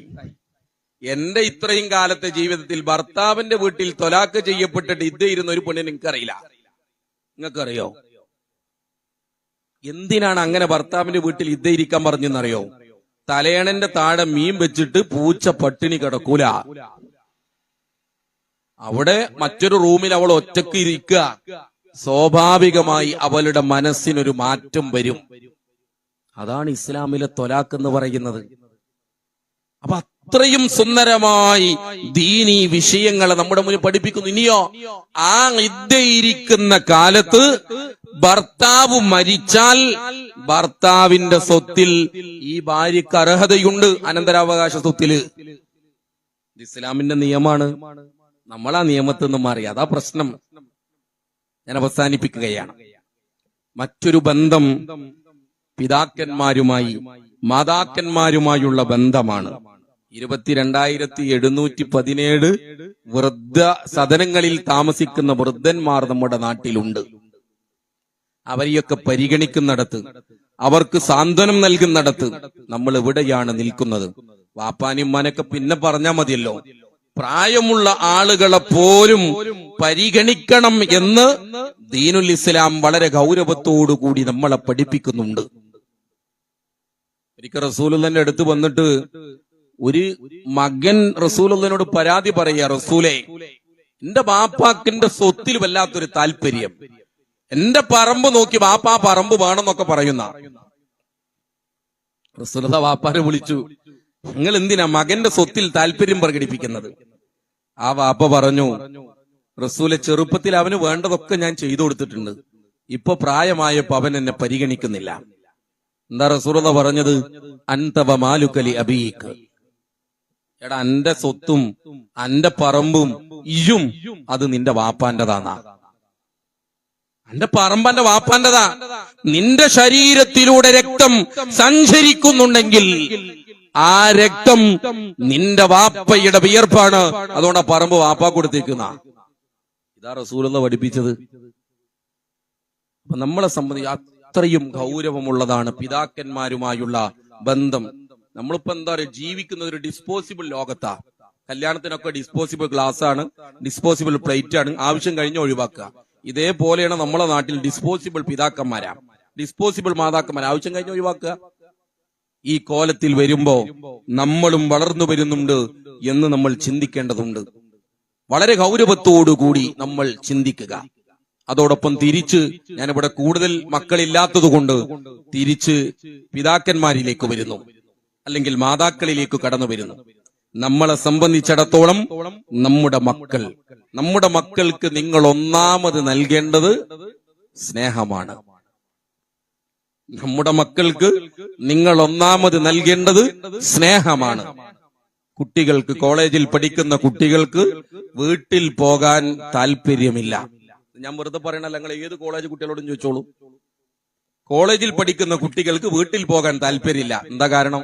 അവിടെ പോയിട്ട് വലിയ കാര്യമൊന്നുമില്ല, ഒരു സന്തോഷമില്ല, ഒരു എന്താ പറയാ, ആ രൂപത്തിലുള്ള ആനന്ദങ്ങളില്ല. നിങ്ങൾക്കറിയാം, അള്ളാന്റെ റസൂലിന്റെ വീട്ടിൽ റസൂലുള്ളാഹി സ്വല്ലല്ലാഹു അലൈഹി വസല്ലമയും ആയിഷ ബീവിയും തമ്മിൽ ഓട്ടമത്സരം നടക്കുന്നു. ആര്? റസൂലുള്ളാഹിയും ആയിഷ ബീവിയും ഓട്ടമത്സരം നടക്കുന്നു. ആയിഷ ബീവി ജയിക്കുന്നു, റസൂലുള്ളാഹി തോൽക്കുന്നു. നമ്മൾ സാധാരണ ഗാനമേളക്കും പരിപാടിക്കാ പോവാറുള്ളത്. പ്രിയപ്പെട്ടവര്, വീട്ടിന്റെ ഉള്ളിലാണ് ഈ പരിപാടി വേണ്ടത്. വീട്ടിന്റെ കുടുംബത്തിനുള്ളിൽ. കുറെ കാലം കഴിഞ്ഞു, ആയിഷ ബീവിയുടെ മുഖം തുടിച്ച് കുറച്ച് തടിയൊക്കെ വന്നപ്പോ റസൂലുള്ളാഹി ആയിഷ ബീവിനോട് ചോദിച്ചു, ഒന്നുകൂടി ഓടിയാലോ? ഹസൻ ഹുസൈൻ റളിയല്ലാഹു അൻഹും അവരോട് കൈയടിക്കാൻ പറഞ്ഞു. രണ്ടുപേരും ഓടി. റസൂലുള്ളാഹി ജയിച്ചു, ആയിഷ ബീവി തോറ്റു. അപ്പൊ റസൂലുള്ളാഹി ആയിഷ ബീവിനോട് പറഞ്ഞു, ഇത് പണ്ടത്തിന് പകരം കിട്ടിയതാ, ഇത് കുടുംബത്തിനുള്ളിലാ. ഇന്നിപ്പോ വാപ്പാന്റെ നേരത്ത് വരും. സാധാരണ നമ്മുടെ വീട്ടിലൊക്കെ ഭക്ഷണം കഴിക്കൽ എങ്ങനെയെന്നറിയോ? ഫാസ്റ്റ് ഫുഡ് ഹോട്ടലിൽ പോയി ഭക്ഷണം കഴിക്കണ പോലെ. ഫാസ്റ്റ് ഫുഡ് ഹോട്ടലിൽ മോൻ വരും, ഓൻ തിന്ന് റൂമിക്ക് പോകും, വാപ്പ വാപ്പാന്റെ സമയത്ത് വാപ്പ വരും, വാപ്പ തിന്നു പോവും. എല്ലാം കഴിഞ്ഞ് ഉമ്മ ഉമ്മാന്റെ കൂടെ ഉമ്മയും തിന്നു പോവും. മങ്ങൾ ജമാഅത്തായി നിന്നുകൊണ്ട് ഭക്ഷണം കഴിക്കുകയാകുമ്പോഴാണ് അവിടെ ബർക്കത്തുള്ളത്. കുടുംബത്തിൽ നിന്ന് ബർക്കത്ത് നഷ്ടപ്പെടുന്നു. അപ്പൊ ഒന്നാമത്തെ സ്നേഹ, ഞാൻ വിനയത്തോടു കൂടി ചോദിക്കട്ടെ, 15 വയസ്സിന് മുകളിൽ അല്ലെങ്കിൽ പ്ലസ് ടുവിനൊക്കെ മുകളിൽ പഠിക്കുന്ന മകളെ അല്ലെങ്കിൽ മകനെ ഉമ്മ വെച്ച ചുംബിച്ച എത്ര മാതാപിതാക്കൾ ഈ സദസ്സിലുണ്ട്? പ്ലസ് ടു പ്രായത്തിന് മുകളിലുള്ള 17, 18, 20, 25 വയസ്സ് പ്രായമുള്ള മകളെയോ മകനെയോ ഉമ്മ വെക്കുന്ന ചുംബിക്കുന്ന എത്ര മാതാപിതാക്കൾ ഈ സദസ്സിലുണ്ട്? വളരെ കുറവാ. നമ്മൾ എപ്പോഴാ ചുംബിച്ചത്? 2 വയസ്സ് പ്രായത്തിൽ, 1.5 വയസ്സ് പ്രായത്തിൽ മുട്ടുകുത്തി നടക്കുന്ന, വാവിട്ട് കരയുന്ന, അല്ലെങ്കിൽ എന്താ പറയാ, മോണ കാട്ടി ചിരിക്കുന്ന ആ പ്രായത്തിലാണ് കുട്ടികളെ നമ്മൾ ഉമ്മ വെച്ചത്. ഇത് ആർക്കും ഓർമ്മ ഉണ്ടാവുക? ആർക്കും ഓർമ്മ ഉണ്ടാവില്ല. അല്ലെങ്കിൽ ഇതൊരു വലിയ ഒരു കാര്യമല്ല. മൂസാ നബി അലൈഹി ഇസ്ലാമിനെ കിട്ടിയപ്പോ ഫിറോവിന് ഉമ്മ വെച്ചു. അതിനേക്കാളും വലുതാ? ആ സ്നേഹം മക്കൾക്ക് ഓർമ്മയുണ്ടാവില്ല. അവർക്ക് ബോധമുള്ള കാലത്ത് അവർക്ക് സ്നേഹം നൽകാൻ തയ്യാറാവണം. ഒന്നാമത്തത്, മക്കൾക്ക് വേണ്ടത് സ്നേഹമാണ്. ആ സ്നേഹം, ആ വികാരങ്ങൾ, ആ വിചാരങ്ങൾ മക്കൾക്കില്ലാതെ പോയാൽ ആ വികാരം കിട്ടുന്നിടത്തേക്ക് അവര് പോവും. ആ വികാരം കിട്ടുന്നിടത്തേക്ക് അവര് പോവും. ഞാൻ അത്രേ പറയണുള്ളൂ, വേറൊന്നും അതിൽ സൂചിപ്പിക്കുന്നില്ല. 2, അവരുടെ മാതൃക നമ്മളാ. അവരുടെ മാതൃക നമ്മളാ. നമ്മൾ പള്ളിയിൽ പോയാ മക്കള് പള്ളിയിൽ പോവും. നമ്മൾ പള്ളിയിൽ പോയാ മക്കൾ പള്ളിയിൽ പോവും. ഉമ്മമാരോട് ചോദിക്കട്ടെ, നിങ്ങൾ എപ്പോഴാ ദുഹർ നമസ്കരിക്കാറുള്ളത്? 3 മണിക്ക് അല്ലെ? അടുക്കളയിലെ പണിയൊക്കെ കഴിഞ്ഞ് അലക്കലും തിരുമ്പലും ഒക്കെ കഴിഞ്ഞ് 3 മണിക്കാണ്. 3 മണിക്ക് ദുഹർ നമസ്കരിച്ചാൽ സ്വീകരിക്കൂല എന്ന അഭിപ്രായം എനിക്കില്ല. അത് തെറ്റാണ് എന്ന് ഞാനൊട്ട് പറയുന്നുമില്ല. പക്ഷേ 3 മണിക്ക് ദുഹർ നമസ്കരിക്കുന്ന ഉമ്മയെ കാണുന്ന മകൻ ദുഹറിന് പള്ളിയിൽ പോകൂല. കാരണം എന്താ? ഓന് തോന്നില്ല ഇതിപ്പോ ഉമ്മാക്ക് വലിയ കാര്യമൊന്നുമില്ല, എനിക്കായിട്ട് എന്താ ഈ ദീൻ. അവിടെ ഇന്ന സ്വലാത്ത കാനത്ത് അലൽ മുഅ്മിനീന കിതാബ മൗഖൂത, സമയം നിർണയിക്കപ്പെട്ട ഇബാദത്താണ് നമസ്കാരം. അപ്പൊ ളുഹറിന്റെ സമയത്തന്നെ പോകാൻ തയ്യാറാവാൽ നമുക്കിപ്പോ നമ്മൾ നെജസാണ് നാളെ പറയോ, ഒന്ന് കൈയൊക്കെ കഴുകി ഒളു എടുത്ത് പോയി നമസ്കരിച്ച് വന്നാൽ അപ്പൊ നമുക്ക് മക്കളോട് പറയാം, മോനെ ഉമ്മ നിസ്കരിക്കാൻ പോവാ, അപ്പോഴേക്ക് നീ പള്ളിയിൽ പോയി നിസ്കരിച്ചു വാ, എന്നിട്ട് നമുക്ക് ഒരുമിച്ച് ചോറ് തിന്നാം. ഇങ്ങനെ വീടിന്റെ ഉള്ളിൽ പോണം. നീ ഞാൻ ഉമ്മമാരോട് വീണ്ടും ചോദിക്കാം, ഒരു 4 ദിവസത്തെ ടൂർ കഴിഞ്ഞ് നമ്മുടെ മക്കൾ വരികയാണ്. രാത്രി 1 മണി 2 മണിക്കാണ് വന്നത്. വാതിൽ തുറന്നെടുത്തോ കടന്നുറങ്ങി. രാവിലെ സുബഹിക്ക് പള്ളിയിൽ പോകുമ്പോ ഉപ്പമാര് വാതിലിൽ മുട്ടിയ ഉമ്മമാരെന്താ പറയാവോ, വല്ലാത്ത ക്ഷീണാവോ, പാവല്ലേ, ഉറങ്ങിക്കോട്ടെ, 3-4 ദിവസമില്ലേ. അതേ ഉമ്മമാര് 9 മണിക്ക് വിളിക്കും, മോനെ ചായ കുടിക്കണ്ടേ. എന്റെ ചായ കുടിക്കുന്ന താല്പര്യം പോലും ദീനിന്റെ വിഷയത്തിൽ ഇല്ലാത്തത്. അവിടെയാണ് നമ്മൾ അവർക്ക് മുന്നിൽ ഒരു റോൾ മോഡലായി മാറണം. ഒരൊറ്റ ഉദാഹരണം പറയാം. റസൂലുള്ളാഹി സുബ്ഹി നമസ്കാരം കഴിഞ്ഞ് സലാം വീട്ടിയ ഉടനെ ഇങ്ങനെ ബാക്കിക്ക് നോക്കിയപ്പോ അബൂ ദുജാന റളിയല്ലാഹു അൻഹു വീട്ടിൽ കൂടുന്നു. 2-മത്തെ ദിവസം നോക്കി, അപ്പോഴും ഓടുന്നു. 3-മത്തെ ദിവസവും നോക്കിയപ്പോ അപ്പോഴും ഓടുകയാണ്. സലാം വീട്ടിയ ഉടനെ വീട്ടിൽ കൂടുക. റസൂലുള്ളാഹി വിളിച്ചു, അബൂ ദുജാന റളിയല്ലാഹു അൻഹു എവിടേക്കാ ഓടുന്നത്? റസൂലെ വീട്ടിക്കാ. അപ്പൊ എന്താ, പ്രാർത്ഥന നിർവഹിച്ച് അതിന്റെ പ്രതിഫലം വാങ്ങിയിട്ട് പോയാ പോരെ? റസൂലെ പോകുമ്പോഴും എന്റെ മനസ്സിൽ പ്രാർത്ഥനയാണ്, പിന്നെ എന്തിനാ ഓടുന്നത്? അപ്പൊ പറഞ്ഞത്, 2 ദിവസം മുമ്പ് ഞാൻ എന്റെ സുബഹി നമസ്കാരം കഴിഞ്ഞ് വീട്ടിലേക്ക് എത്തിയപ്പോ, പ്രാർത്ഥനകളെല്ലാം നിർവഹിച്ച് വീട്ടിലെത്തിയപ്പോ എന്റെ 2 ആൺകുട്ടികളും ഉണർന്നിരുന്നു. ഇനി പറയുന്നത് നമ്മുടെ മനസ്സിൽ ചില്ലിട്ട് സൂക്ഷിക്കണം നമ്മൾ. ആ ഉണർന്ന 2 ചെറിയ കുട്ടികളാ. അവര് 2 പേരും മുറ്റത്തേക്കിറങ്ങി അയൽവാസിയുടെ പറമ്പിലെ ഈത്തപ്പന മരത്തിൽ നിന്നും എന്റെ മുറ്റത്തേക്ക് വീണ ഈത്തപ്പഴം, അയൽവാസിയുടെ പറമ്പിലെ ഈത്തപ്പന മരത്തിൽ നിന്നും എന്റെ മുറ്റത്തേക്ക് വീണ ഈത്തപ്പഴം അവരുടെ അനുവാദം ചോദിക്കാതെ എന്റെ മക്കൾ എടുത്ത് കഴിക്കുന്നത് കണ്ടപ്പോ എനിക്ക് സഹിച്ചില്ല റസൂലേ. അതുകൊണ്ട് അവരുണരുന്നതിന് മുമ്പ് ഈ ഈത്തപ്പഴം അവരുടെ പറമ്പിലേക്ക് വലിച്ചെറിയാനാണ് ഞാൻ ഓടുന്നത്. സുബ്ഹാനല്ലാഹ്. ഈ ചരിത്രം വായിച്ചപ്പോ ഞാൻ ഓർത്തത് എന്താ അറിയോ, സുബഹി നമസ്കാരം കഴിഞ്ഞ് തിരിച്ചു വരുന്ന നമ്മുടെ വാപ്പാര് നാട്ടിലെ പറമ്പിലെ മാങ്ങ ഒക്കെ പൊറുക്കിയിട്ടാ പോരാ. അത് ശരിയോ തെറ്റോ എന്നുള്ള വേറെ വിഷയം, ഞാനൊരു ഫത്വ പറയുന്നില്ല. പക്ഷെ അതുപോലും പാപമാണെന്ന് പഠിപ്പിക്കപ്പെടുന്ന ഒരു മക്കൾ. നമ്മളിതൊക്കെ പഠിച്ചാൽ ഉമർ ബിൻ അബ്ദുൽ അസീസ് റഹ്മത്തുള്ളാഹിയുടെ മോൻ ഒരു ആപ്പിൾ കൂട്ടിയിട്ട് ആപ്പിളിന്റെ കൂട്ടത്തിൽ ഒരു ആപ്പിൾ എടുത്തു, അത് കഴിക്കുക. ചില റിവായത്തുകളിൽ എന്താ പറയാ ഈത്തപ്പഴാണെന്നും പറയുന്നു. കഹയാബുനിയ തുപ്പം പറഞ്ഞു, മോൻ തുപ്പിയില്ല. വാപ്പ കവിളത്തങ്ങ് പിടിച്ചു, വിരലോണ്ട് എടുത്തോണ്ട് ഇട്ടുന്നാ. ആ സമയത്ത് വിരലും മുറിവ് പറ്റുമ്പോ മകൻ കരയാ. ഭാര്യ ചോദിച്ചു, എന്തിനാ നിങ്ങൾ ഒരു ഈത്തപ്പഴം 1 കിലോ ഇങ്ങോട്ട് വാങ്ങി വെക്കാലോ. ആ സമയത്ത് ഉമർ ബിൻ അബ്ദുൽ അസീസ് റഹ്മത്തുള്ളാഹി പറയുന്നു, എന്റെ മോൻ ഈ സമയത്ത് കരയുന്നത് കാണുമ്പോ എന്റെ കൽബ് പടയാനിട്ടല്ല, പക്ഷെ ഇപ്പോഴവൻ കരയുന്നത് കാണുമ്പോ ഞാൻ സന്തോഷിക്കുക. കാരണം നാളെ പരലോകത്ത് അതിന്റെ മേലിൽ എന്റെ മോൻ കരയേണ്ടി വരൂല. അതാണ് മാതൃകകൾ. അങ്ങനെ മക്കൾക്ക് ദീനിന്റെ മാർഗത്തിലൂടെ മുന്നോട്ട് പോകാൻ. അവസാനിപ്പിക്കുമ്പോ ഒരൊറ്റ കാര്യം, തിരുവനന്തപുരത്ത് വലിയ കൊലപാതക പരമ്പര നടത്തിയ ഒരു പൊന്നുമോൻ അല്ലെ, ഉമ്മയെപ്പോലും കൊലപ്പെടുത്താൻ ശ്രമിക്കുന്ന സമയത്ത് അതിന്റെ FIR-ന്റെ റിപ്പോർട്ടുകൾ കടന്നു വന്നപ്പോ അതിന്റെ ഒന്നാമത്തെ കാരണം, പ്രിയപ്പെട്ടവരെ ആലോചിക്കണം, കഞ്ചാവല്ല. ഒന്നാമത്തെ കാരണം പെണ്ണല്ല. ഒന്നാമത്തെ കാരണം കള്ളല്ല. എന്താ ഒന്നാമത്തെ കാരണം പറഞ്ഞത്? ഒന്നാമത്തെ കാരണം EMI. ഇപ്പൊ നമ്മളെ വീട്ടിലൊക്കെ വരുന്നൊരു ദുരന്ത എന്താ, ഫ്രിഡ്ജ് വാങ്ങണം, 500 റുപ്യക്ക് ഫ്രിഡ്ജ് വാങ്ങാം അല്ലേ, മാസം മാസം ഇങ്ങനെ അടച്ചു കൊടുത്താൽ മതി. അങ്ങനെ പലതും വാങ്ങി ഈ ചെറുപ്രായത്തിൽ ഒരു 18-19 വയസ്സുകാരന് ഒരു മാസം 1.5 ലക്ഷം റുപ്യക്ക് അടക്കാനാ. സമ്പത്തിനോട് അതിന്റെ ഗൗരവം എന്താണെന്നറിയാത്ത ഒരു കാലത്ത് നമ്മൾ ജീവിച്ചുകൊണ്ടിരിക്കുക. നമുക്കൊക്കെ ഒരു കാലല്ലേ, പിന്നെ ഞങ്ങളൊന്നും അങ്ങനെ ഓർക്കുന്നില്ല, നിങ്ങളൊക്കെ ഓർക്കുന്നുണ്ടാവുമല്ലോ. കഞ്ഞി കുടിച്ച്, ഇലക്കറികൾ കഴിച്ച്, കിഴങ്ങ് വർഗ്ഗങ്ങൾ കഴിച്ച്, കപ്പയൊക്കെ പുഴുങ്ങി തിന്ന ഒരു കാലം. ഇന്ന് കഞ്ഞി എന്ന് പറഞ്ഞൊരു തെറിയ. ഓനൊരു കഞ്ഞിയാറ് ഓനൊന്നിനും പറ്റാത്ത ആളാ. നമ്മളെ ഭക്ഷണം തെറിയായി മാറുന്നു. ആ ഒരു കാലത്താ നമ്മൾ ജീവിച്ചുകൊണ്ടിരിക്കുന്നത്. നമ്മളൊക്കെ ഇങ്ങനെ തമാശക്ക് പറയാറുണ്ട്, പണ്ട് ഉസ്താദുമാര് വീട്ടിൽ ചെലവിന് വരുമ്പോ ഉസ്താദ് തിന്നിട്ട് ബാക്കിയുണ്ടെങ്കിലാണല്ലോ വീട്ടുകാര് തിന്നുക. ഇന്നിപ്പോ നമ്മളെ വീട്ടിലൊരു ഉസ്താദ് ചെലവിനുണ്ടെങ്കിൽ മൂപ്പര് വരുന്ന മുന്നേ നമ്മളെല്ലാരും തിന്നാലും മൂപ്പര് പോയാലും കുറച്ച് ബാക്കിയാ. ആ കാലത്താണ് തമാശക്ക് നമ്മളൊക്കെ ഇങ്ങനെ കേട്ട ഒരു കഥയാണ്. ഒരു ഉസ്താദ് ഒരു വീട്ടിലേക്ക് ഭക്ഷണം കഴിക്കാൻ വേണ്ടി വരിക. അങ്ങനെ ഉസ്താദ് ഭക്ഷണം കഴിക്കാൻ വേണ്ടി വരുന്ന സമയത്ത് എന്താ പറയാ, ഇങ്ങനെ തുടച്ച് വൃത്തിയാക്കി ഇങ്ങനെ തിന്നാണ് ഉസ്താദ്. അപ്പൊ ഉമ്മ അടുക്കളയിലെ ആ വാതിലിന്റെ ഗ്യാപ്പിന്റെ ഉള്ളിൽ കൂടി ഇങ്ങനെ ഡൈനിങ് ഹാൾക്ക് നോക്കുക, എന്തെങ്കിലും ബാക്കിയുണ്ടോ. അപ്പോൾ ഒരു അയിലക്കഷ്ണം ബാക്കിയുണ്ട്. ഉമ്മക്ക് ഒരു പ്രതീക്ഷ എന്താ, ആ അയിലക്കഷ്ണെങ്കിലും ഉണ്ടല്ലോ, അത് മക്കൾക്ക് കൊടുക്കാലോ ഇങ്ങനെ മനസ്സിൽ നിൽക്കുമ്പോ അദ്ദേഹം ഇങ്ങനെ തുടച്ചു വൃത്തിയാക്കി തിന്നുകൊണ്ട് പറഞ്ഞു, ഇങ്ങനെ തുടച്ചു വൃത്തിയാക്കി തിന്നാന്ന് പറഞ്ഞാൽ മക്കി മദീനൊക്കെ വൃത്തിയാക്കണതിന് തുല്യാന്ന് പറഞ്ഞിട്ട് ആ അയിലക്കഷ്ണം പ്ലേറ്റ് കണ്ടിട്ടുന്നാ. അപ്പൊ ഉമ്മ അടുക്കളയിൽ നിന്ന് അറിയാതെ പറഞ്ഞത്രേ, എന്നാ ബൈത്തുൽ മുഖദ്ദസും കൂടെ നിങ്ങളാണ്ട് ക്ലീനാക്കി കളിയുന്നു.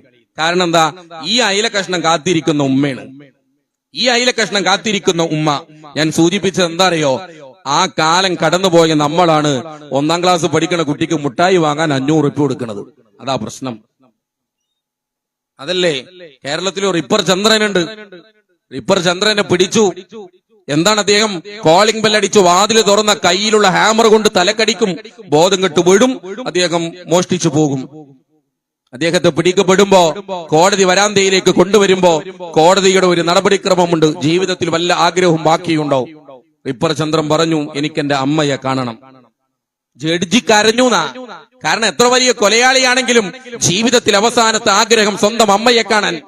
അമ്മയെ കോടതി വരാന്തയിലേക്ക് കൊണ്ടുവന്നപ്പോ ഓടിച്ചെന്ന് കെട്ടിപ്പിടിച്ച് അമ്മയുടെ ചെവി അങ്ങ് കടിച്ചു പറിച്ച് താഴെയിട്ടിട്ട് പറഞ്ഞു, തള്ളേ, നിങ്ങളാണ് എന്നെ കള്ളനാക്കിയത്.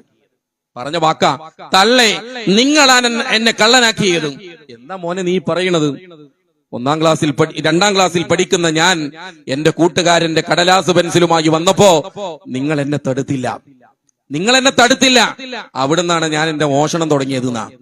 1ാം ക്ലാസ് പഠിക്കണ നമ്മളെ കുട്ടി അങ്ങോട്ട് പോകുമ്പോ സ്ലേറ്റ് പെൻസിൽ 1 കൊണ്ടുപോയത്, തിരിച്ചു വരുമ്പോ 3 എണ്ണം.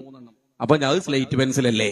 2ാം ക്ലാസ്സിൽ പെൻസിലേറ്റ് വരും, 3ാം ക്ലാസ്സിൽ പെന്നാവും, 4ാം ക്ലാസ്സിൽ പൈസവും. അങ്ങനെയാണ് 7ാം ക്ലാസ്സിൽ പഠിക്കുന്ന കോഴിക്കോട് ജില്ലയിലെ കുട്ടികൾ സ്കൂളിലെ കമ്പ്യൂട്ടർ മോഷ്ടിച്ചത്. അത് 1 തുടങ്ങിയതാ. നിങ്ങൾ ആലോചിച്ച് നോക്കൂ, പല വീടുകളിലും മക്കള് റെന്റിനെടുത്ത ബൈക്കേറ്റ് വരുന്നു. ഇത് എവിടുന്ന? അത് ഓൻ എവിടുന്നെങ്കിലും ഉണ്ടാക്കിയതാവും. അങ്ങനെ ഓൻ എവിടുന്നെങ്കിലും ഉണ്ടാക്കൽ എങ്ങനെ? ഒരു പ്രശ്നമല്ല. പ്രിയപ്പെട്ടവരെ, അവിടേക്ക് ലോകം മാറുന്നു.